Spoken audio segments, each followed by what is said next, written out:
rest of our life trying to disprove it or we'll match it.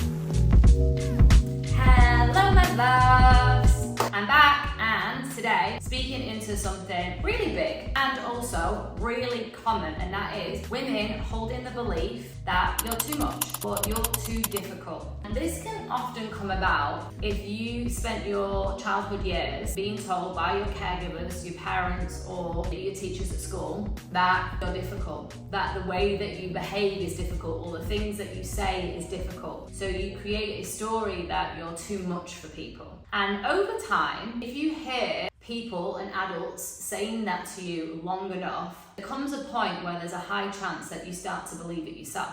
And later on, this can really create so much pain and disconnect and conflict in your relationships with men. One of the key ways in which this can show up is there can be this almost like fear that a man can't really handle all of you.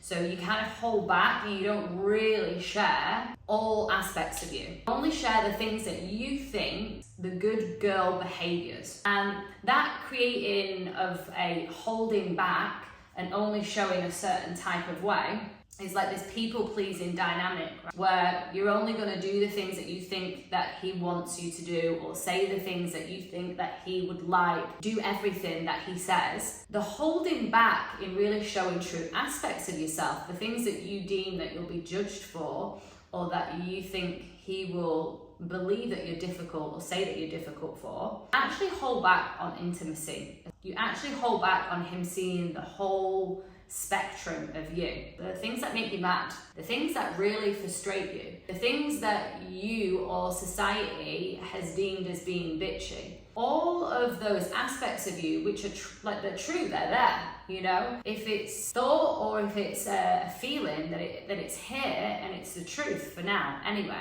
If you're holding back on saying things, so essentially you're filtering yourself, you create further limitation within inside yourself, because every time you hold back for fear of being too much, you essentially send a signal to yourself that all of you isn't valid, that all of you isn't lovable. And this is where I see so many women then sit in, oh, there's something wrong with me. This feeling of being stuck, or this feeling of fearing of what other people are going to think or say, questioning, does he really love me? If there is a fear that, oh, do they really like me? Do they really love me? And yet at the same time, you've held back because of the fear of too muchness, and like carrying all of this shame, then the truth is you're not even giving this man access to all of you, to love all of you. So of course, if he's not seeing all of you, he's not getting access to all of you, even the stuff that is slightly mad or a little bit kooky or a little bit goofy, or maybe you're high energy or whatever the thing is, if he's not seeing all of that, then the truth is, how could he possibly love all of you? Other than the dynamic of holding back, what you could also be doing, because you have this belief of being too much or too difficult, you could actually create ways unconsciously or reactively of actually being difficult. So there are certain ways in your behavior, whereas if you have that thought, and thought creates the emotion, and our emotions create our behaviors, then you could actually create behaviors where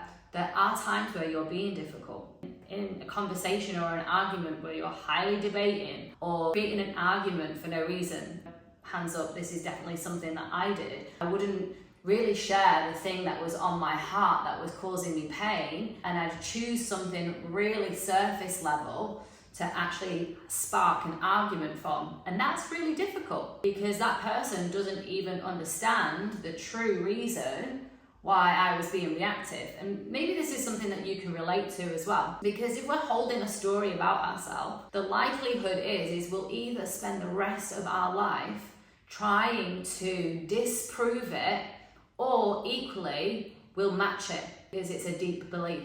One of the best things that you can do if you're holding this story is really meeting the part of you. So maybe it was the 8-year-old you, the 12-year-old you. Maybe it was your 20-something who was wild and reckless and rebelled a little bit after years of being in like the conforming school space, you know? The opportunity and the invitation to go back and heal the part of you where it was created.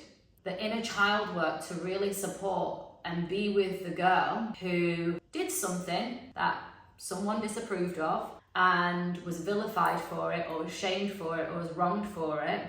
This is your job now to reparent that aspect of you. This is the inner work to do.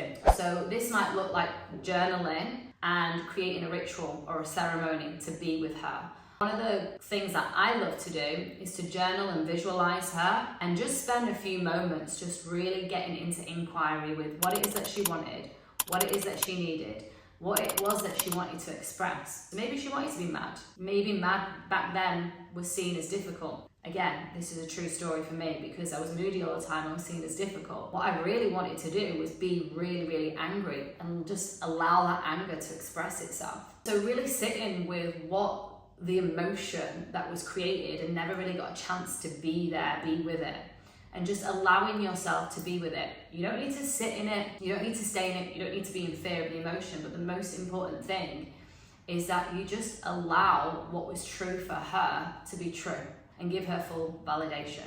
I hope this supported you, my love. Please hit subscribe if you want more of my videos, and also if you've got any questions on anything that I've shared today, then type into the comments and I will get back to you.